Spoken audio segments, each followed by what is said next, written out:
Hola, ¿qué tal? Bueno, esta es la clase 13 sobre la guía 3. Vamos a ir viendo temas de corriente continua y vamos a hablar en este caso más sobre algunos circuitos. Bueno, lo primero que les quería comentar es que bueno, vamos a ver algunos circuitos muy particulares que son útiles, que se llaman divisor de tensión y divisor de corriente. Básicamente, como su nombre lo indica, el divisor de tensión es un arreglo que lo que permite es, dado un voltaje que da una fuente, permite dividirlo, obtener como voltaje salida un voltaje más chico que el original de la fuente. Y un divisor de corriente hace lo mismo, pero con la corriente. Vamos a ver que para un divisor de voltaje lo que se pone es un arreglo de resistencias en serie, y para un divisor de corriente las resistencias se ponen en paralelo. Para ser más explícitos, consideremos el circuito este que está acá en la figura. Tenemos una batería. Acá les muestro también otros dibujitos, otras convenciones que se utilizan para ya sea fuentes de voltaje o resistencias, que pueden ser cuadritos en vez de las rayitas. Y esto lo que se hace es, indica que está conectado a tierra, es decir, pone un voltaje de referencia, que acá va a ser 0 y acá va a ser B.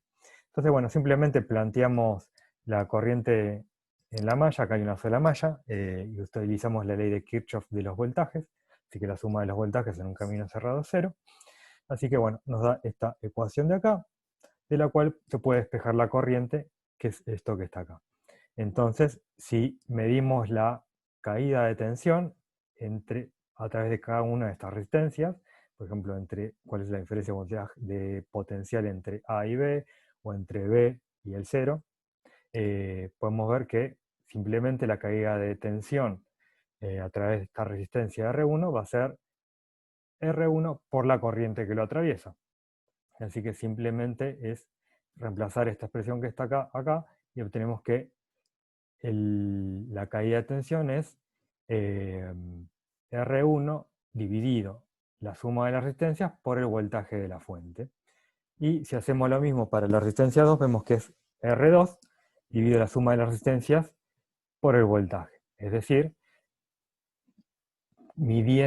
tomando como salida el voltaje entre acá y acá, tenemos este valor, y si lo medimos entre acá y acá, es este otro valor. Entonces, podríamos, por alguna razón, estar interesados en tener una salida de voltaje diferente a esta B. Lo podemos hacer de esta manera. Noten también de que la caída de tensión en esta resistencia es la resistencia misma que atraviesa, dividido la resistencia equivalente de todo el arreglo que está en serie, que es simplemente la suma de las resistencias. Lo mismo para la resistencia 2. Así que esto es fácilmente generalizable para un caso en el cual tenemos n resistencias conectadas en serie, y la caída de tensión en cada una de esas resistencias va a ser la resistencia misma dividido el equivalente en serie por el voltaje de entrada en el arreglo de resistencias.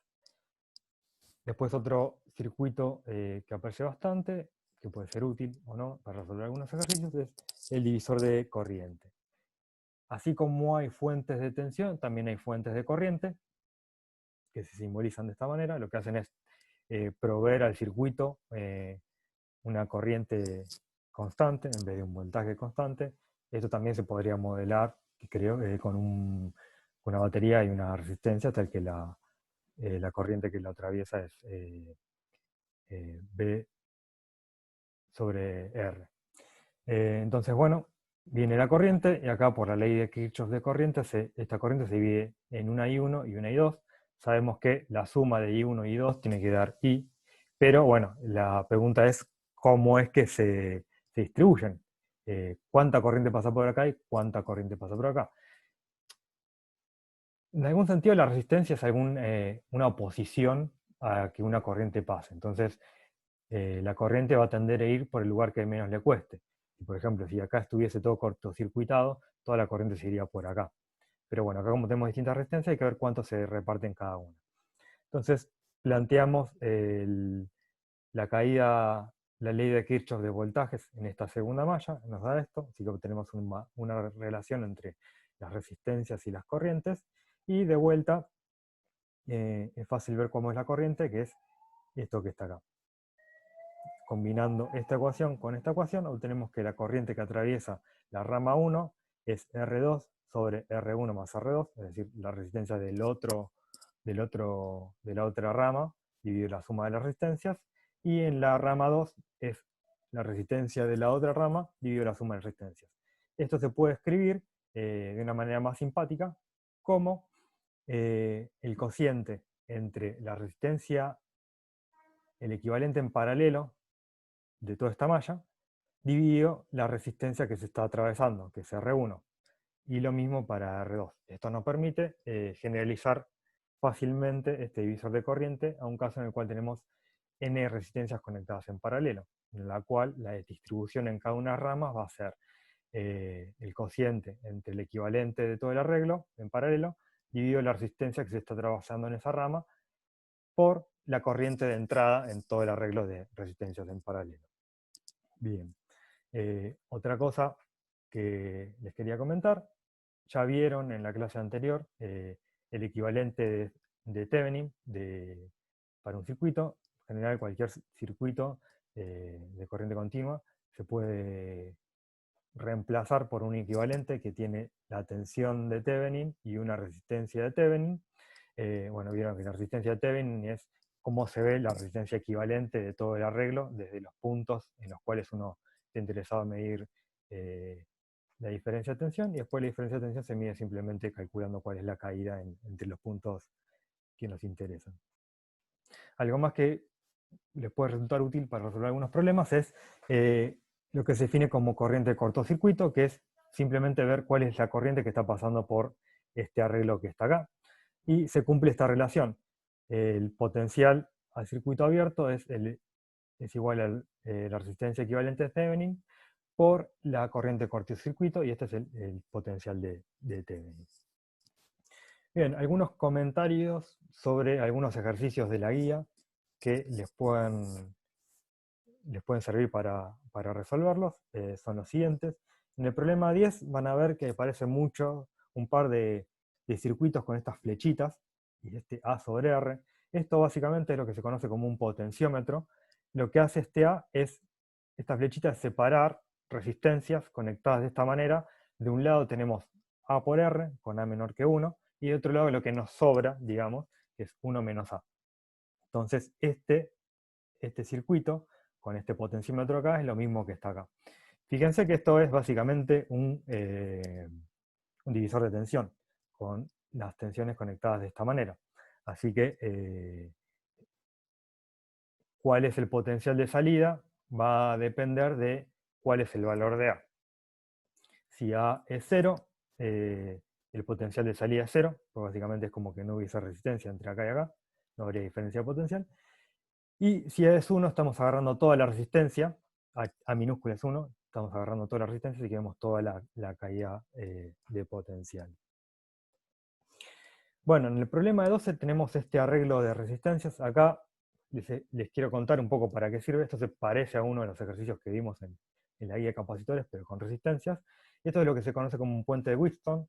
Esto sirve, es un método probar un método para medir resistencias.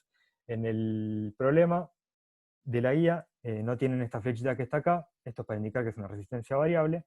Entonces, el chiste de este arreglo es que conectamos acá una fuente y, por ejemplo, supongamos que sabemos muy bien cuál es el valor de R1, cuál es el valor de la resistencia R3, no sabemos cuál es el valor de la resistencia R4, y acá en R2 tenemos una resistencia variable. Podemos ir cambiando cuál es su valor. Bueno, si resuelven este circuito en el problema 12, van a ver que entre este punto y este punto, que ahora noto que me faltaron poner las etiquetas, este punto es C, este punto es D, este punto es A y este punto es B. Entonces, a lo que voy es, si resuelven este circuito, van a notar que el potencial en este punto y en este punto es el mismo siempre y cuando se cumpla esta relación que está acá. Es decir, que R1 sobre R2 tiene que ser igual a R3 sobre R4. Esto es lo que nos dice que la caída de potencial a lo largo de esta rama y de esta rama van a ser iguales. Si la diferencia potencial entre acá y acá es la misma, no circula corriente. Entonces, ¿cómo puede utilizar uno este puente para medir resistencias? Como decía, conocemos muy bien R1, conocemos muy bien R3, no conocemos R4 y R2 es variable. Entonces empezamos a mover el valor de la resistencia R2 hasta que miramos que no hay corriente que atraviese entre este punto y este punto. Cuando la corriente es 0, que mide este amperímetro, entonces se va a cumplir esta relación y de acá podemos despejar el valor de R4. Algo que me olvidé decirles es, este es el símbolo para un amperímetro, que es un instrumento que lo que hace es medir cuánta corriente lo atraviesa. También, bueno, acá no lo puse, pero un voltímetro es un instrumento que mide diferencias de potencial y se simboliza, también se puede simbolizar como un círculo con una B corta adentro. Otro comentario es que los amperímetros se colocan en serie a través del punto o de la región donde queremos medir corriente y los voltímetros se conectan en paralelo. En general, la idea es que los amperímetros tienen una resistencia muy muy baja, eso hace que no haya ninguna caída de tensión que mientras atraviesan, entonces pueden medir la corriente lo mejor posible, la corriente que se está atravesando. Y los voltímetros tienen una resistencia muy muy grande, entonces básicamente no pasa corriente a través del voltímetro y puede medir bien la diferencia de potencial.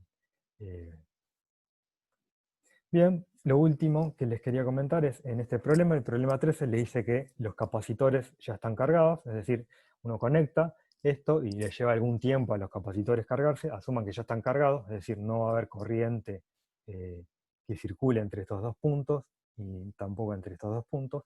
Entonces básicamente pueden resolver el problema como si no hubiese capacitores acá, directamente se los olvidan y resuelven el circuito.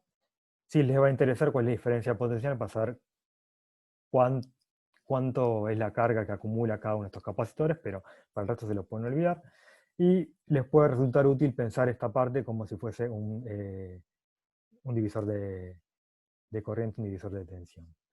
Bueno, nada más, con esto terminamos. Nos vemos más tarde en las consultas.